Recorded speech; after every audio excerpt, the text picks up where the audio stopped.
Hi. I don't know. I don't even know.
Okay, let's call this work session of the Planning and Zoning Commission meeting to order. It is 6:31 p.m. We're in Borough Assembly Chambers.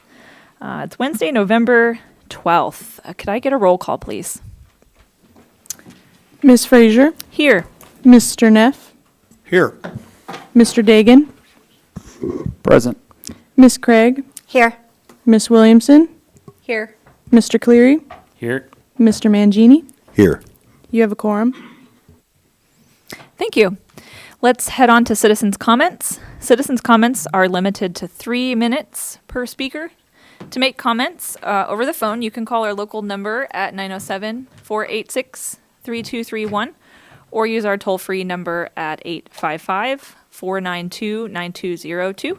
If you're in the audience and would like to make comment, please write your name and then state your name verbally for the record into the microphone after you turn it on, please.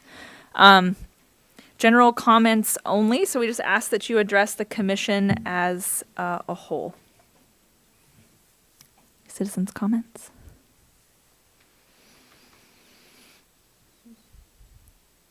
Nope. Okay.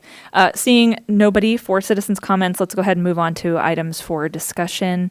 First item is discussion on zoning practices. Thank you, Chris French, Community Development Director. We have a short video on U.S. zoning explained, and then I'm going to do a presentation on generally on zoning, but more specifically on our zoning regulations in Title 17. So Haley, if you start the video when you're ready. This is Mount Laurel, New Jersey. This suburban community near Philadelphia doesn't look like much, but it was the epicenter of a zoning controversy 50 years ago that changed everything.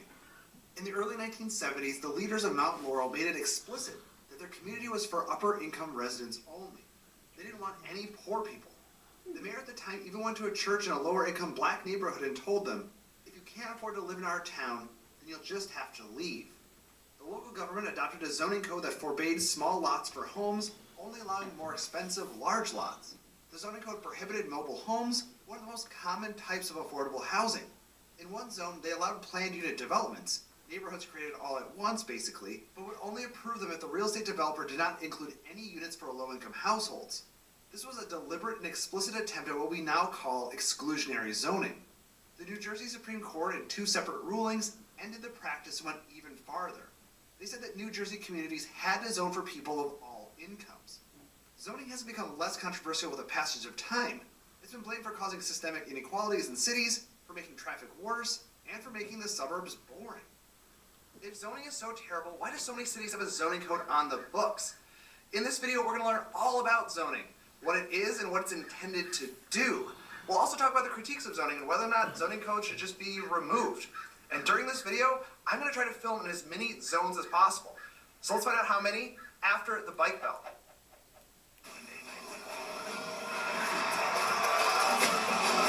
commercial. It can be incredibly influential, but also kind of invisible.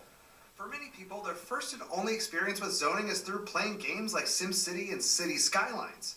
For others, zoning is confused with planning. All planning is zoning. But that's not true. What then is zoning exactly?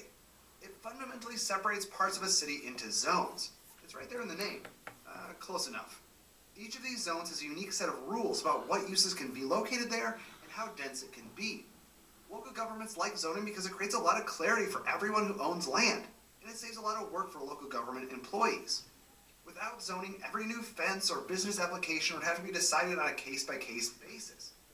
Zoning allows some decisions to be handled ministerially, meaning that if an applicant follows the zoning code and they want to build a fence, it will be approved quickly by city staff without getting a governing body like a planning commission or city council involved. Let's take a look at a zoning code for a second. Most zoning codes have three parts: the map, the use table, and the development standards. The map shows every single parcel in the city and color codes them by zone. City Skylines and SimCity get the colors all wrong. In the real world, residential is yellow, commercial is red, mixed use is purple, industrial zones are gray, institutional uses like schools and city halls are blue, and open space and parks are appropriately green. A property owner should be able to look at a zoning map and know exactly what zone that parcel is in, and that parcel should be in exactly one zone. Cities usually create zones and separate them by use and density. Use is what I talked about before, like residential, commercial, and industrial. Density is usually a gradient, like low density, medium density, and high density. It's very common to see R1 in a zoning code mean low density residential. An R3 zone would allow high density housing like apartment buildings. Sometimes cities will include overlay zones that impose additional regulations on top of the existing zones to a specific area.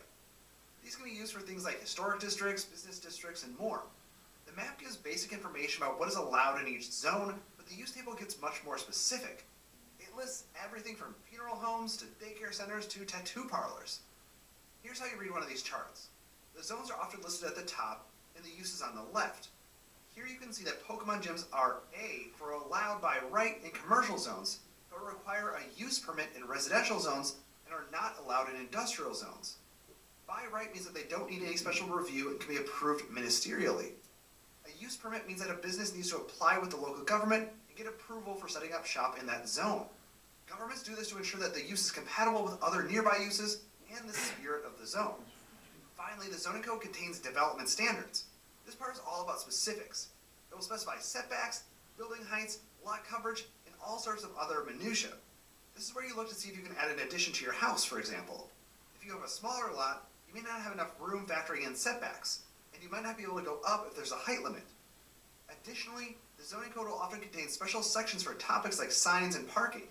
Both are heavily regulated by zoning and topics for future videos. Zoning codes are meant to be clear and impartial and are designed to promote the orderly growth and development of a city. They prevent chemical plants from being located next to daycare facilities. Most people consider that a good thing, unless you're hoping to raise a superhero toddler. The earliest zoning code in the United States, New York City in 1916, didn't even particularly care about uses.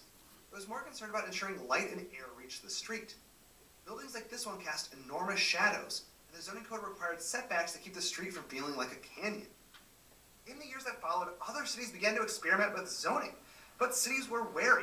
Nobody was sure if the local governments had the ability to regulate land use like that. It seemed like it was taking away some pretty essential property rights. And that's exactly what was put to the test in the landmark Supreme Court case, Village of Euclid versus Ambler Realty Company in 1926. Ambler Realty wanted to put 68 acres they owned in Euclid, Ohio to an industrial use. The village had a zoning code that said that Ambler's property couldn't be used that way. Ambler sued, saying that the zoning code devalued their property and was a violation of due process. The court sided with the village, saying that the plan wasn't arbitrary and was a natural extension of the village's right to regulate. The case solidified zoning as an acceptable practice. The federal government published model zoning enabling acts for state legislatures. The states adopted the enabling acts, which officially gave cities the right to zone. Cities took that right and divided up their cities by use and density, just like the zoning code we looked at earlier. One important thing to know about zoning is that it's less effective in areas that are already built out and more effective in areas yet to be built. If a city assigned a residential zone to a bunch of factories, the factories would not have to be demolished. They would simply be a non-conforming use. If someone wanted to do something other than run a factory on that property, they would have to comply with the new zoning and only build housing. But cities were adopting zoning codes right around the same time that cars were gaining popularity. People were moving into the suburbs. Zoning became a useful tool for separating uses to such a degree that most trips had to be made by car. Combine that with mandates to only build single-family housing, and you have zoning providing the legal framework for suburban sprawl.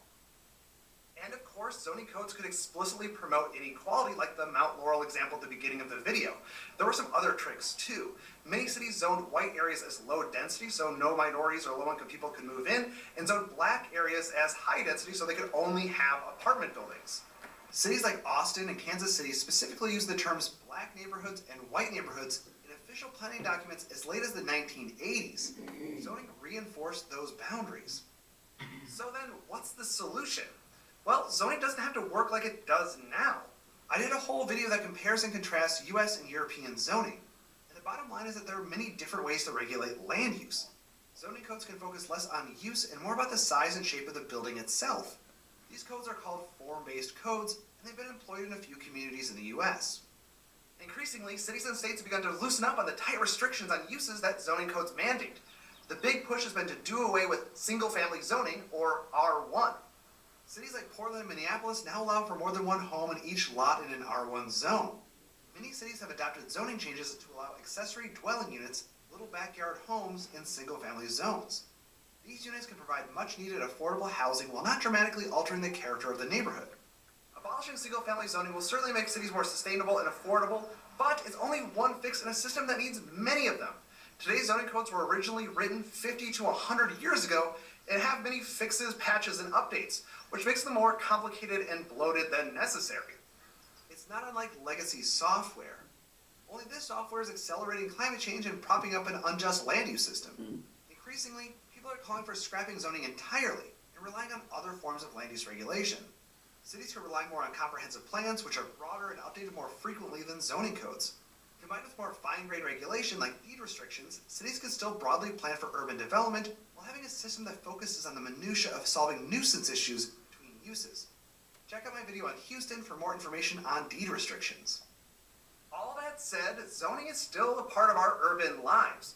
Reforms are happening though, and in 10 to 20 years, the average US zoning code could look quite different than it does today. And given the scope of our urban problems, that's probably a good thing. I think one lesson we can take away from all this is sometimes modern practices like zoning aren't as good as the way things used to be. I think the same is true for shaving. Today you have 3, 4, 5 blade razor cartridges and they cost like $2 each. It used to be that a simple razor, one blade was good enough. I think that's still true. Today's sponsor, Henson Shaving, is proving that's correct. I was wondering when she was going to figure out it was a commercial.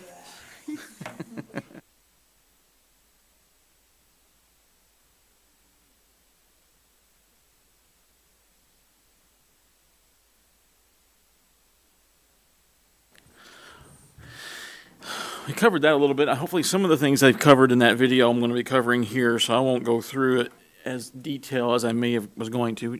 Haley, would you go back to the slide number 1, please? Thank you. So I'm going to do a basic overview of Title 17, which is the Borough zoning code, or zoning code as staff calls it. Next slide, please. So zoning regulates land use with the typical public purpose of protecting health, safety, and welfare of the community. And zoning regulations should be developed and be consistent to the community's comprehensive plan. Zoning commonly includes zoning districts that correspond to specific land uses, such as it was stated in the video, residential, commercial, industrial, and institutional. And they typically contain the zoning text itself or code, and then a zoning map. Not always a land use table, sometimes it's just a list of land uses, which is how Title 17 lists permitted uses. Next slide. So a little on history of zoning. The first comprehensive plan, as stated earlier, was in New York City in 1916 that primarily dealt with regulating width and bulk of skyscrapers and establishing several zoning districts that separated some uses. The first code quickly led to other cities across the country to create their own zoning regulations. But without the benefit of having state zoning enabling legislation, municipalities were unsure whether their zoning codes were legal or not. So in 1924, after the Euclid versus Ambler realty case, in 1924, the U.S. Department of Commerce enabling legislation called the Standardized State Zoning Enabling Act, and this included section of that granted power, ability to create zoning districts, purpose statement for zoning, and procedure for establishing and amending zoning regulations and district boundaries. Most states within the United States adopted something similar to this as part of their state enabling legislation for zoning. Also, the Commerce Department in 28 published the standard City Planning Enabling Act, which discussed the organizations and powers of the planning commissions and the need for comprehensive plans and also the control of subdividing land. So Alaska zoning. Alaska Statute 29, Chapter 40 establishes planning, platting, and land use regulations authority for first and second class boroughs, establishes the need for a planning commission and its authority, establishes the need for a comprehensive plan, including some of the basing elements of the plan, procedures for specific actions such as variances and platting actions, and also notice requirements for these types of actions, as well as appeal procedures. Next slide. There are many types of zoning codes, and most codes are considered hybrid codes, meaning they include code sections that include various code types. The most common zoning code is what we call Euclidean zoning, which was mentioned in the video. Of course, that was named after the Euclid versus Ambler realty case, in which the Supreme Court declared that zoning was constitutional. But other types of zoning include performance zoning, which does not regulate the separation of uses, but separates these types of things through various types of performance measures that result in a desired outcome. Incentive zoning, which incentivizes types of development, such as affordable housing or sustainable development, while providing incentives for developers through density bonuses and reduced development review times. Form-based zoning, as mentioned in the video, is one of the fastest growing types of zoning codes, where it does not regulate use but regulates the type of development and the form of development. And as I mentioned earlier, hybrid zoning codes typically or may include various types of these codes. So you may have a Euclidean zoning code that may have performance zoning as part of it, may even have some form-based elements as well. Next slide, please. So Title 17 includes 40, which is the zoning code for the borough, contains 46 chapters. The code has 19 zoning districts, and the property within the borough is divided into these zoning districts. There are 7 primary residential districts, 5 natural use or wilderness districts, 1 institutional district, 4 commercial districts, and 2 industrial districts. The rural zoning districts include the Rural Development Zone, as well as the Rural Residential 2 and Rural Residential District, and the Rural Residential 1 District. The RD district or rural district includes uses like recreational cabins and recreational uses. The R2 district includes single-family residential, but also includes churches, bed and breakfasts, and ADUs. The rural residential district includes one-family residential, but also bed and breakfasts. The RR1 district includes, again, single-family, but also churches, bed and breakfasts, and ADUs. And the typical minimum lot size or area for these zones range from 5 acres to 40,000 square feet, depending on the zoning district. Some even down to 20,000 square feet where you have public sewer and water available. A little about the wilderness natural use areas. So the wilderness natural use area districts include a watershed district, which you'll see W on the zoning map, the wildlife habitat district, which is the WH on the zoning map, the natural use district, NU on the zoning map, and the conservation district, which is C on the zoning map. Some of the land uses for each of these districts, for example, the watershed district is primarily a utility-related zone. The wildlife habitat district does allow single-family, but also agricultural and recreational uses. The natural use zone is typically related to recreational uses, and the conservation zone allows single-family, churches, bed and breakfast, but also recreational uses. And these zones go from the W zone with no minimum lot size to the wilderness habitat zone that has 5 acres, as well as the conservation zone. Next slide. The other residential zoning districts include single-family district, or R1, as well as the residential small lot district, or RSL, as the zoning map code listed as, the two-family residential zone of the R2 zone, as well as the R3 multifamily residential zone. These zones go from single-family allowed zoning, this is R1, to duplex zoning in the R2, to multifamily zoning in the R3, but they also permit other types of uses such as churches, schools, bed and breakfasts, and so on. The minimum lot sizes here range from, say, the R1 district with a minimum lot size of 7,200 to the R3 zone, which also has 7,200 for one family, or can be 2,000 square feet per unit for 4-unit developments. Next slide. In the commercial zones include the B business district zone, the rural neighborhood commercial district, the urban neighborhood commercial district, and the retail business district. Types of uses in here in the commercial zone can range from banks or bars or restaurants, but also can include schools and churches. They do allow uses such as hotels and multifamily residential. Most do not have a minimum lot size, but some do, such as the urban neighborhood commercial district has a minimum lot size of 7,200 square feet. Next slide.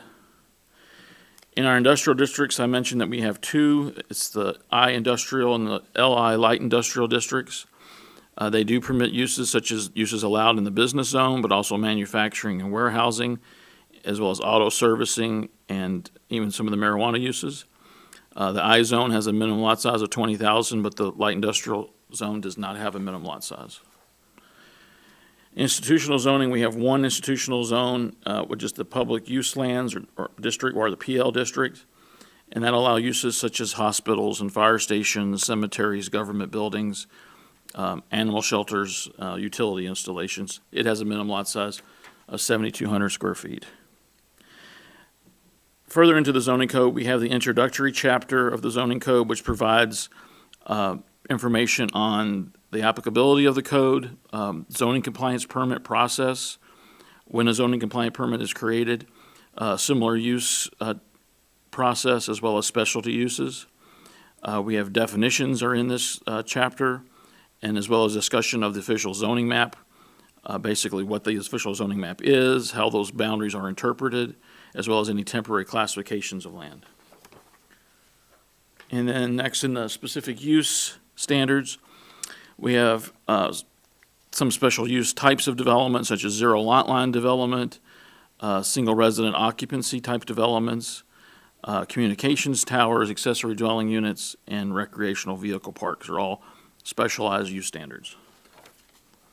And then we have general development standards, where we talk about, as was mentioned in the video, nonconforming uses, what that means, how nonconforming uses could be added on or not being able to be added onto, as well as nonconforming uses itself and structures. Also allowances for projections into yards for certain structures to allow certain things to encroach, such as eaves or Arctic entries and things like that. Provisions for fences and walls, off-street parking requirements, as well as requirements for signs. Then we have procedural requirements related to, or chapters that are related to different types of procedures. So what's the procedure for variances? What are the review criteria that we use for a variance? Conditional use permits, what is a conditional use permit? What does it allow? What that process is? What are the review criteria that the Planning and Zoning Commission look at when they review that? Also amendments to code, but also amendments to zoning districts are also, that procedure is a chapter for that. We have a chapter for enforcement and a chapter for discussing appeals and how the appeal process is. And that can be appeals of staff decisions, but also appeals of the commission's decisions. And that's it. So I was just kind of a brief overview of the code. I know the commission sees pieces of this when we do different kinds of applications. This was just trying to kind of package it all for you in one presentation. So if you have any questions or any thoughts on this or the video, I'd be happy to try to answer those. Questions from the group? Do you have some? Did you have your hand up? Or, No, I no? did not. Okay. Well, you don't have to make anything up if you I don't wanted want to say thank you for this presentation. Court. So did you say institutional lots can be 1,700 square feet, and that's it? No, the minimum lot size for them is 7,200 square feet is the minimum lot size. So if you're- Minimum lot size was Yeah. 70, okay, I thought you said 1,700. Yeah, so it's Okay, that makes 7,200. more So yeah, sense. you have to be if you're gonna Okay. do a subdivision of land that's zoned PL, the lots have to be at least 7,200. Okay, that makes sense. All right, thanks.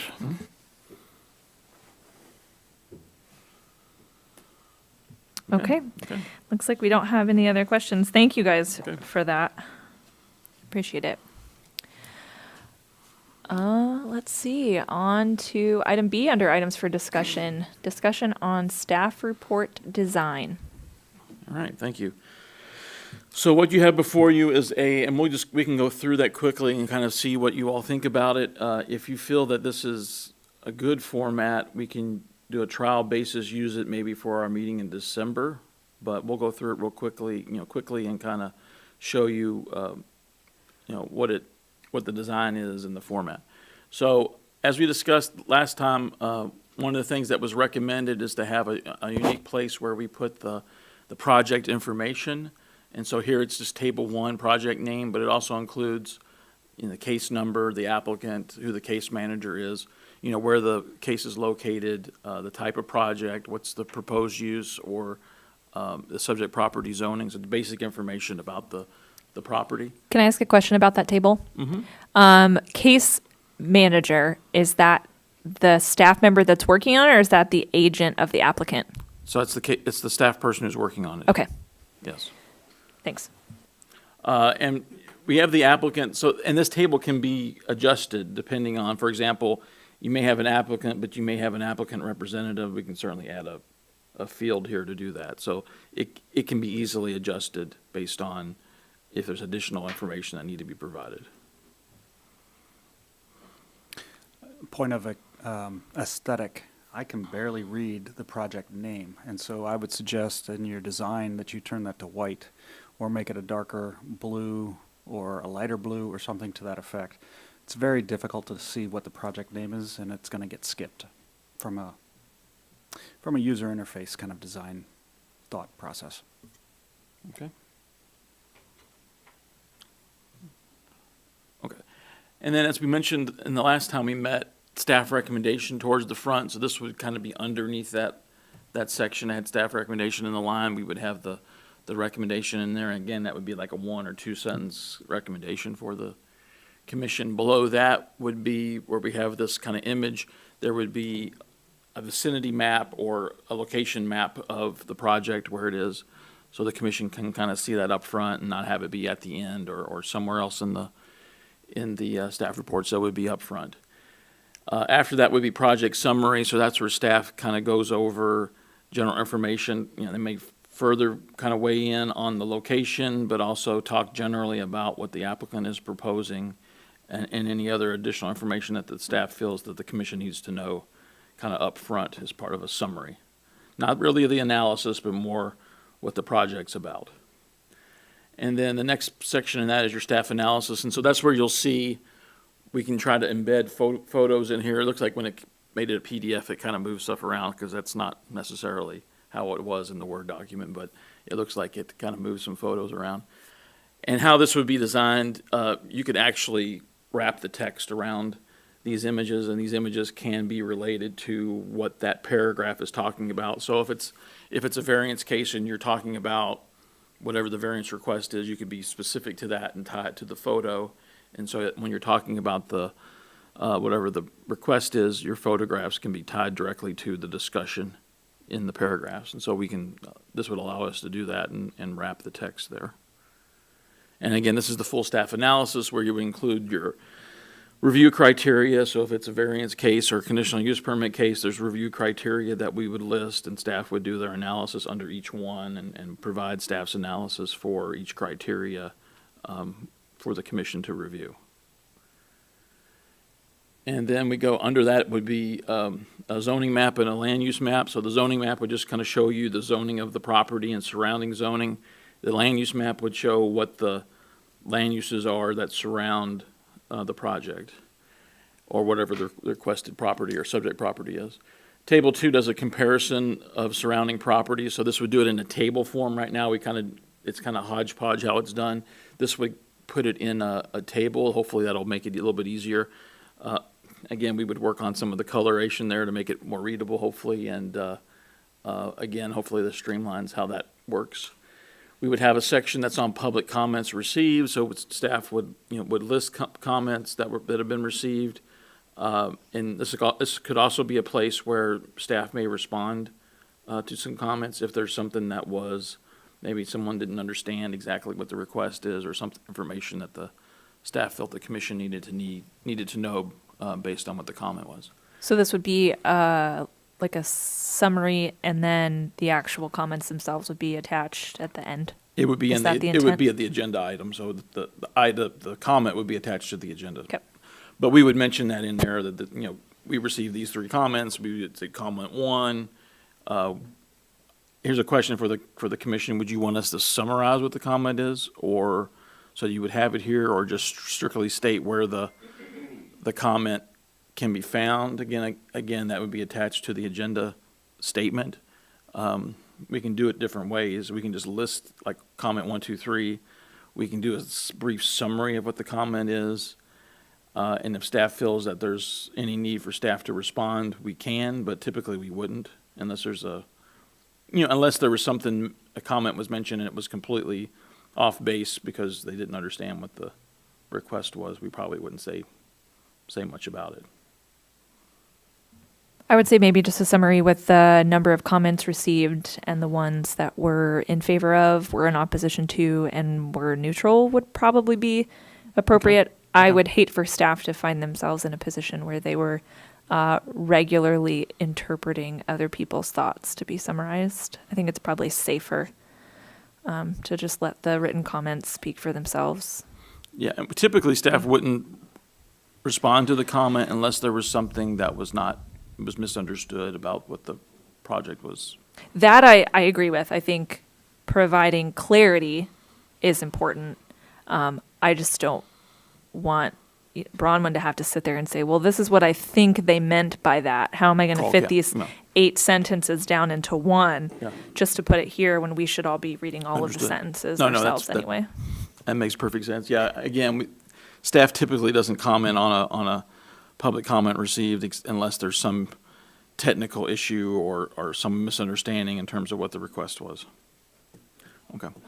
And then there's the staff recommendation, and again, like as we normally do, we would have a staff recommendation, and then we would have the recommended findings for the project listed under those. And it could include also the motion, but I think we were going away from putting the motion in the staff report and having it more in the agenda statement portion of the packet, which is at the beginning. Didn't want to have to repeat it twice if we didn't need to. And then proposed conditions can be listed if it's a request that has conditions. We can list those in that section too. And I think that's all of that. So what do you all think? I mean, Commissioner Dagan did give us good comments, I think, on the color, which is helpful to know. I noticed that printing it out, it prints out a little different color than what it is on the screen, so we'll have to look at that a little bit and see how it works. To follow up on that, Chris, does the borough provide you a design guideline or anything like that for color usage that's in line with that scheme? Not really. We have colors that are in the logo, so you can use those, but there isn't really a color scheme that the borough. Standard. Yeah, there's no design standard there. So you're working in the blind here. You're doing a very good job of trying to make do with what you got. So kudos. Yeah, and we can look at the color, but yeah, it's. If you don't want to have color, we don't have to have color in the staff report either. I mean, we'll have them with the photos, but. Last time I looked, I live in color, so color is good. Okay. Other comments? I think this is a very well thought out design, a lot more straightforward than the current, than the way that we currently see it. So I think I'm in favor. Anybody else? Everybody would be okay with taking this for a test drive for our next regular meeting? Yeah? Okay. Okay, cool. Let's do it. All right, we'll do that. Thank you. Thank you, guys. Okay, that takes us down to packet review. Let's see. Case number 26-006 requests a variance to reduce the front yard setback from 25 feet to 9.4 feet for a second resident. Is that you, Bronwyn? Absolutely. All right. Thanks, Tracy. All right. So to introduce the case, the applicant requests a variance to the 25-foot front yard setback within the R2 zoning district. The applicant would like to construct a secondary residence within the front yard setback, reducing the 25-foot to 9.4. In addition, the applicant is conducting extensive site work on the property to address longstanding structural issues within the primary residence. Unfortunately, that's kind of what's pushing the applicant to apply for this variance and have a second residence within the front yard, because they will be doing a bunch of structural repairs to the home and they can't live within it while this is being done. The lot is zoned R2, so it is a permitted use to have two. As stated in the application, the applicant plans to use the same siding and color to match the main structure so as not to change the character of the neighborhood. The applicant's lot is located within a half a mile of Mission Beach. On October 13th, staff sent out 35 public hearing notices. We did receive one back at the time of this report. We received one back from the city of Kodiak in favor of the request. Since this report was published and made, we did receive another comment. It was in opposition, and I believe it was included in the packet. I didn't change it in the staff report. If you go back towards the bottom of this report, you're going to see the backyard. I believe we did include pictures of the back because that did come up between the applicant and staff to ask if it was a possibility to construct the second residence in the back so as not to mess with the neighborhood in the front. Unfortunately, if you go to page 11 of 16 within the staff report, you're going to see that the backyard is extremely just not conductive to be able to build such a type of structure. So his only option is to build the secondary residence within the front yard setback.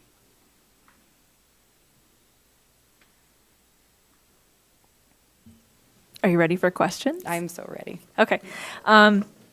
Just so I'm super clear, this is a detached duplex and not an ADU, right? Yes, ma'am.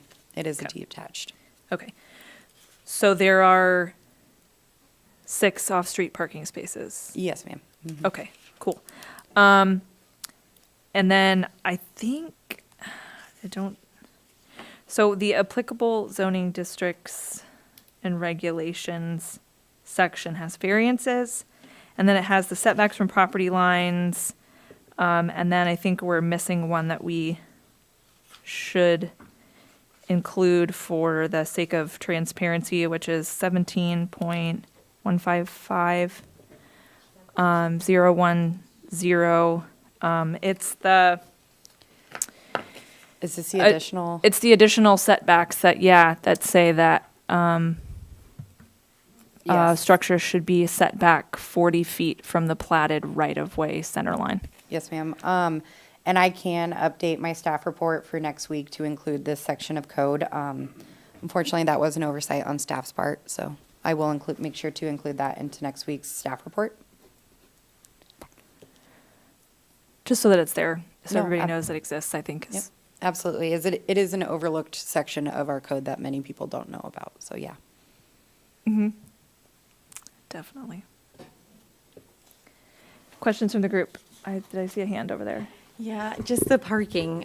You said there was room for 6 cars right here? Yes, so he has a attached garage to the main structure, which that side of the house, if you're looking at the home, the east side of the home does not need to have any structural repairs. It's all on the west side of the house.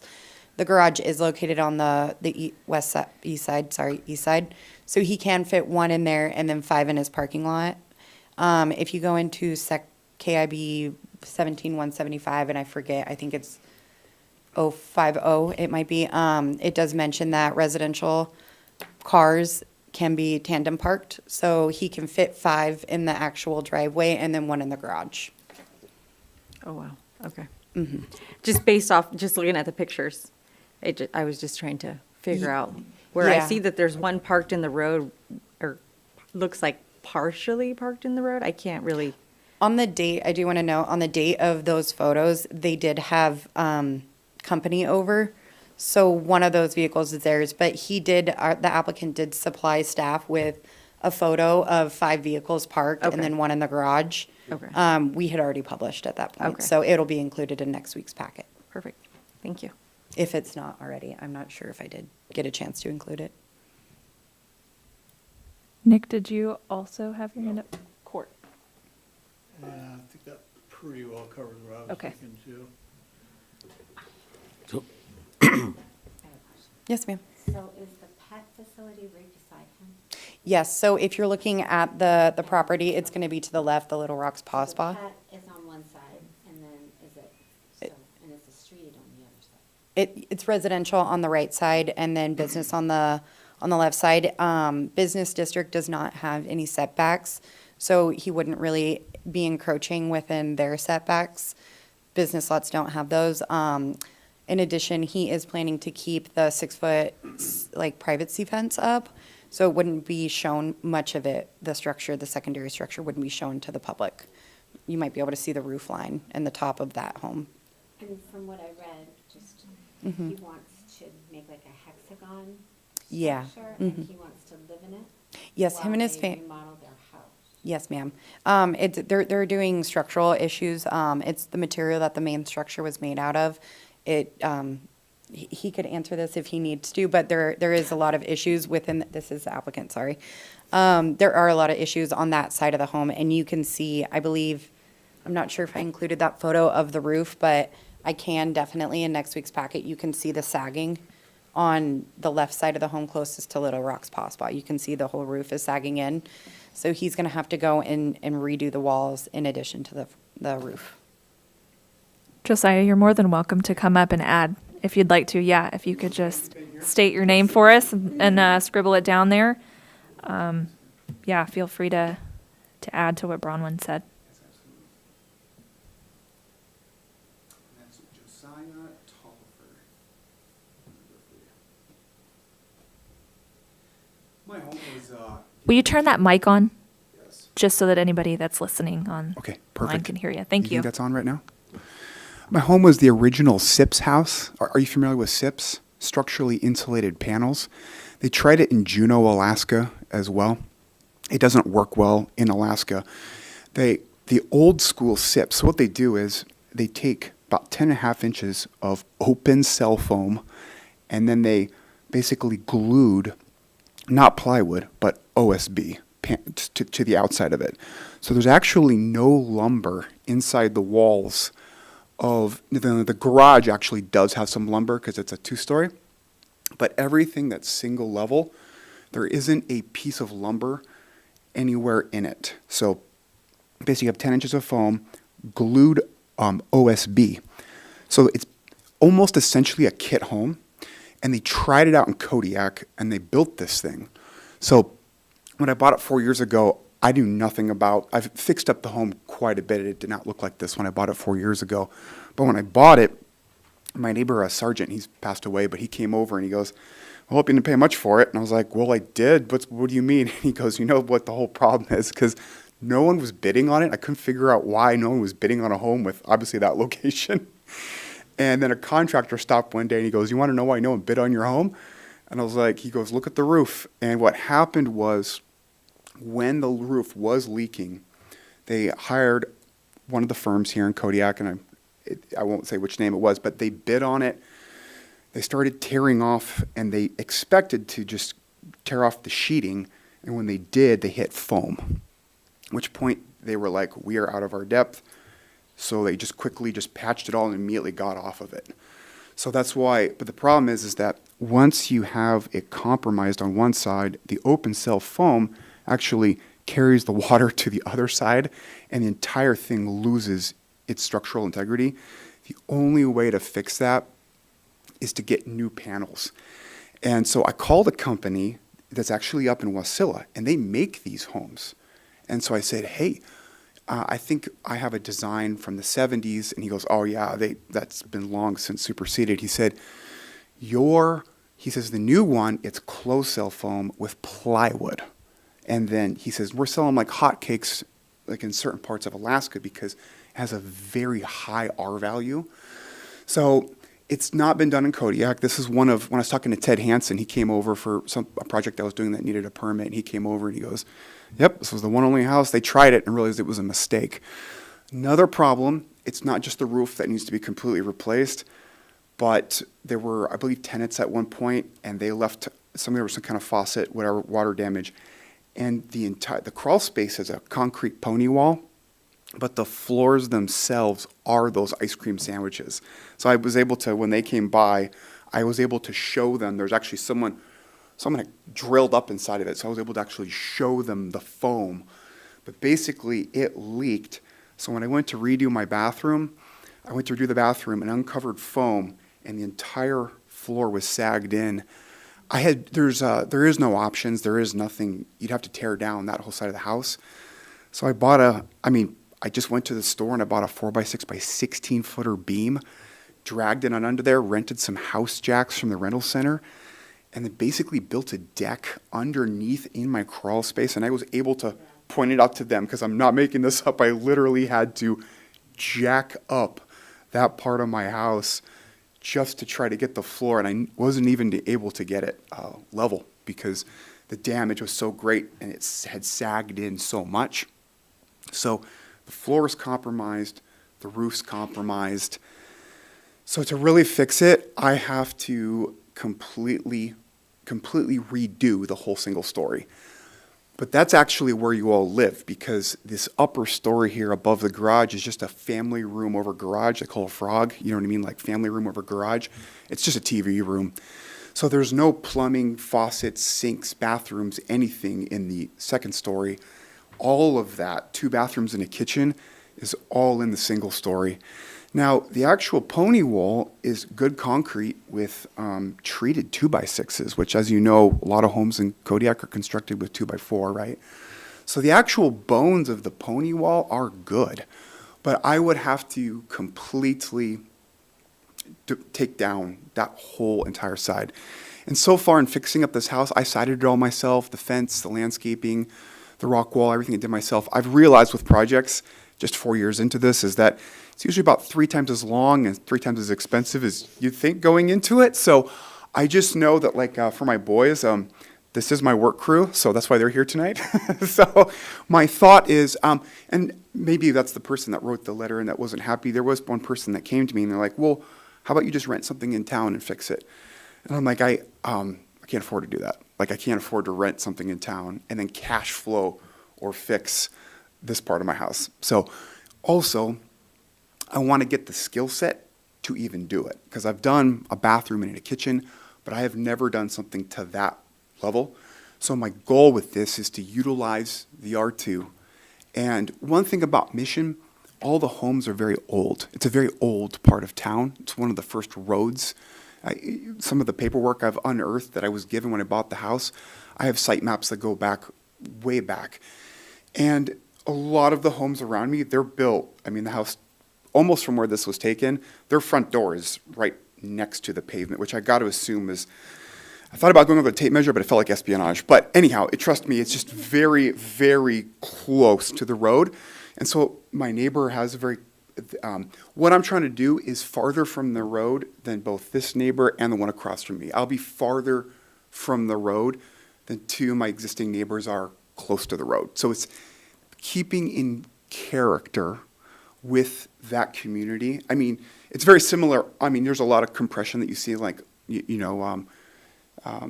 down here with many homes. But in Mission in particular, what I'm trying to do, many homes are very much closer to the road than I will be. But hoping with them to build the structure, live in it, and then I can then tackle, because I'm here for life. I love this island. I'm a medevac pilot. I'm going to be here for life. And that could be 50 more years. So I could try to do a fix that would get me a couple more decades, but like near 20 years, like if I just did the roof, but ultimately the floor is sagged, and at some point I can either do it or somebody else is going to have to do it. So I know The real solution, especially me being here for the rest of my life, is to just do it right. But you saw a picture from the gazebo. It's also a hexagon. Interested in the hexagon because it's architecturally interesting. It also enabled me to get as maximum setback from everything with that shape. I've had two 80-year-old women from Kodiak pull into my home, and on separate occasions, and they both wanted to thank me for fixing up the home, that they live here, and they had stared at it for a decade, and it was, just in disrepair. So my dream is to create something beautiful, not just something to live in, to go knock out a project, but to actually create something architecturally interesting and something that looks like a craftsman put it together to actually add beauty to this community, because that's what I've done so far. I wish I could use a picture of what the house looked like 4 years ago, but it's been a labor of love to get it to where it's at right now. Does that answer? I know it really took that longer than just the SIPs. SIPs, structurally insulated panels.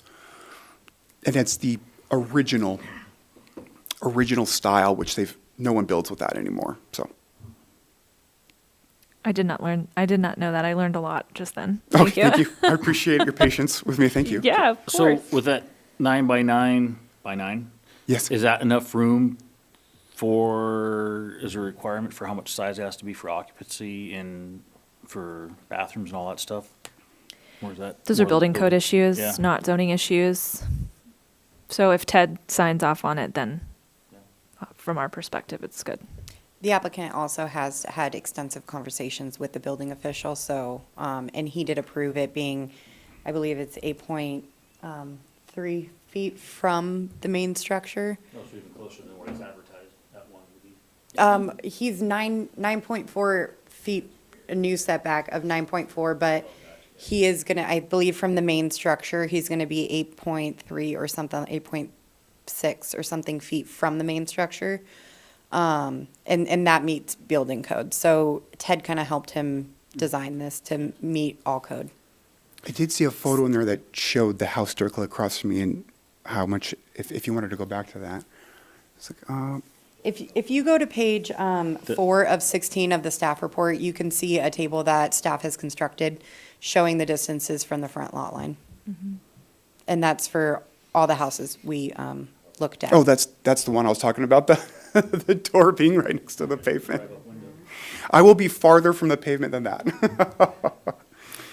So I've got a couple questions that I'd like to kind of see if you've got some information on. Of course. One is, how stable is the soil behind you on the backside of the house there by the beach?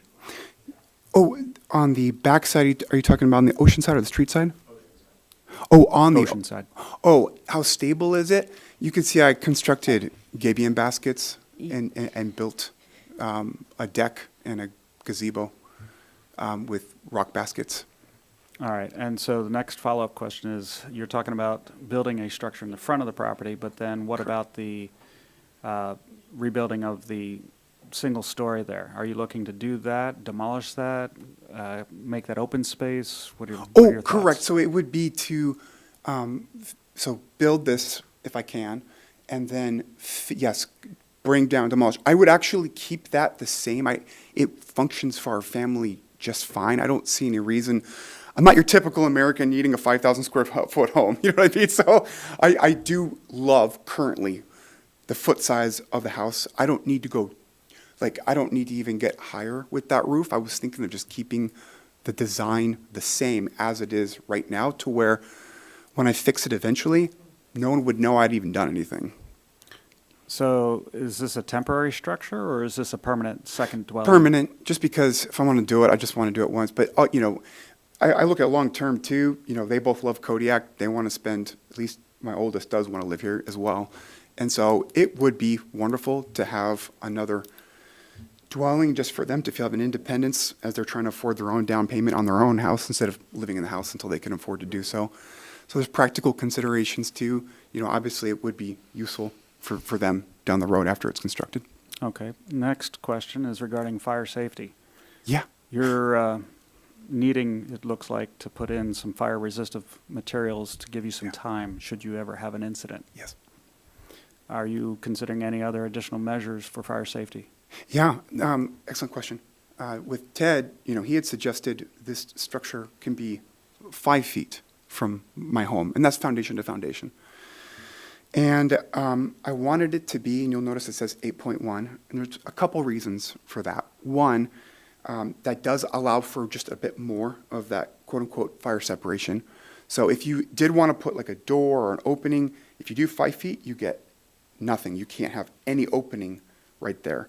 And so I thought, well, we'll increase it. We'll give it to 8, just because I want to limit myself anyway in the future. But my bedroom is on that side, and with the sun coming from the south, if I park a building right next to 5 feet, it does make my bedroom, it would make it very dark. And for me personally, I've discovered I need light, especially in the wintertime. I love light. So pushing it from 5 feet to 8 feet gave me more of that fire protection ideal. It also allowed for more ambient light to flow into the bedroom. So that was my hope with that. That's all I've got for the moment. Thank you. Other questions? No? Okay. Awesome. Thank you so much. Hey, I appreciate you guys and your patience with me. Thank you. I appreciate that. Should I just stick around? Or is that... I think you're good. Okay, Yeah. thank you. Thank you all. Appreciate it. Thank you. Have a good one, guys. Same time next week. Yeah, yeah. All right, let's head on to case 26-005. Request an administrative request for the road name change from Landfill Road to Tsunami Road.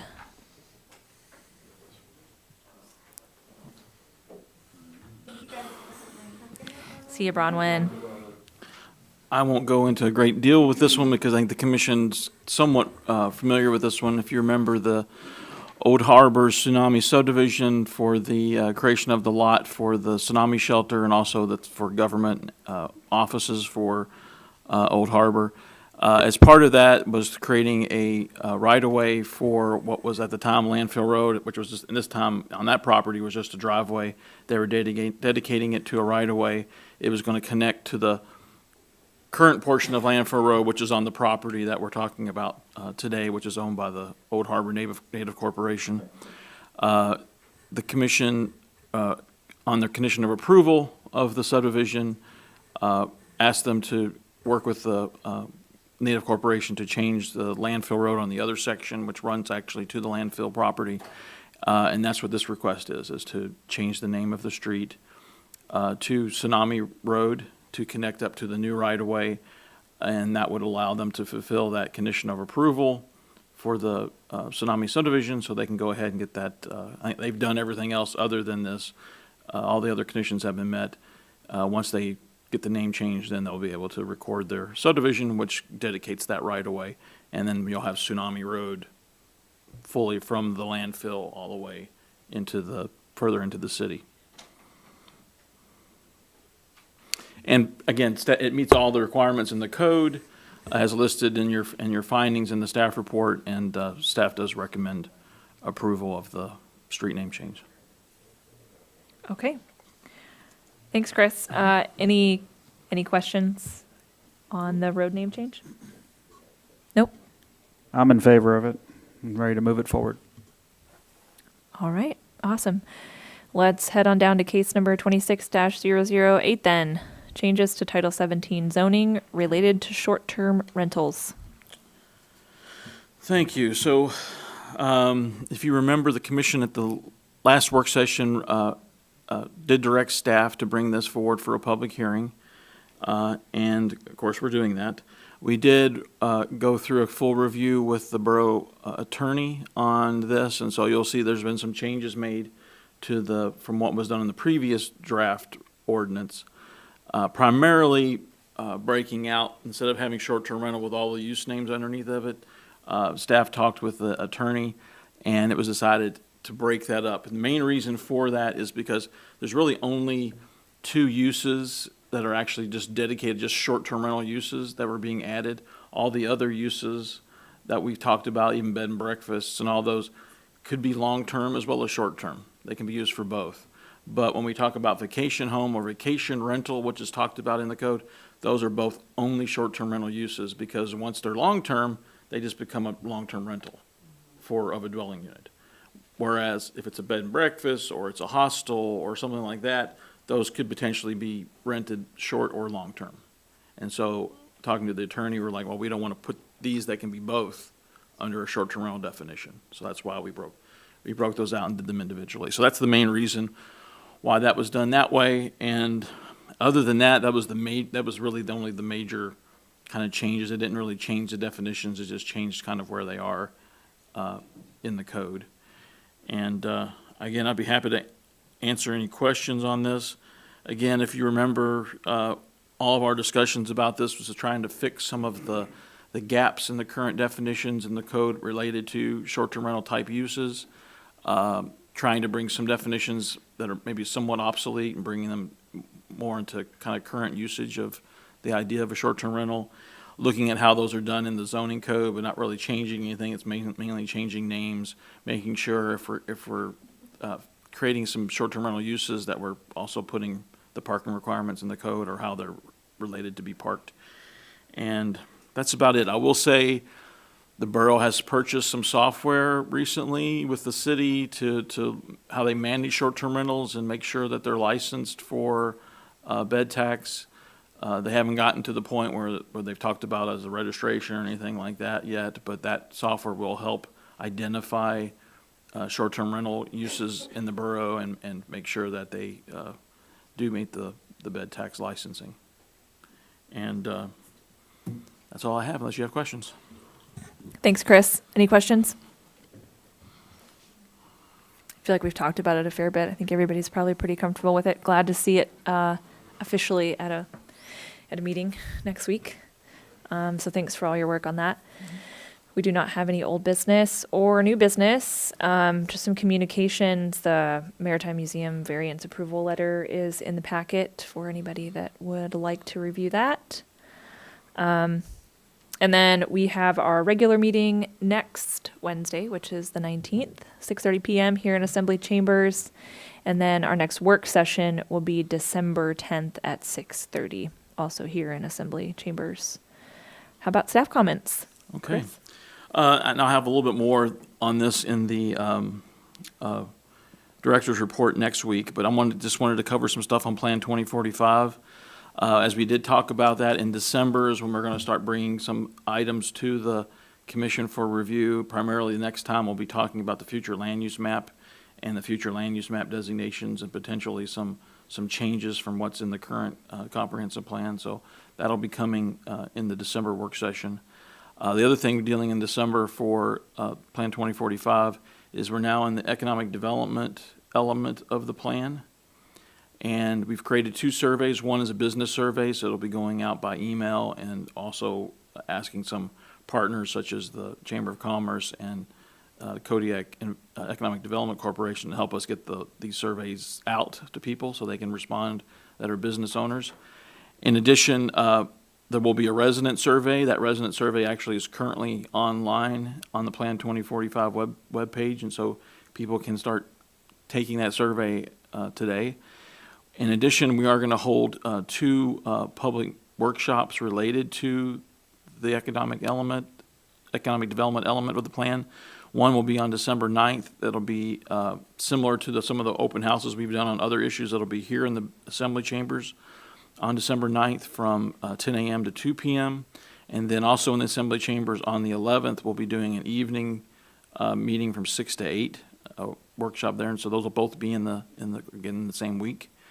And those will have some things that are similar to the surveys, but more of as a kind of exercises kind of thing instead of taking them strictly as a survey. And we hope people, if they can come out and conduct those exercises with us and work on that'd be great. If not, hopefully they can at least take the resident survey for us.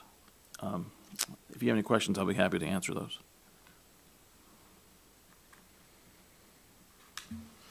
Questions? Okay. Haley, do you have anything you want to share? I just wanted to say it's nice to see everyone here this week. Yay.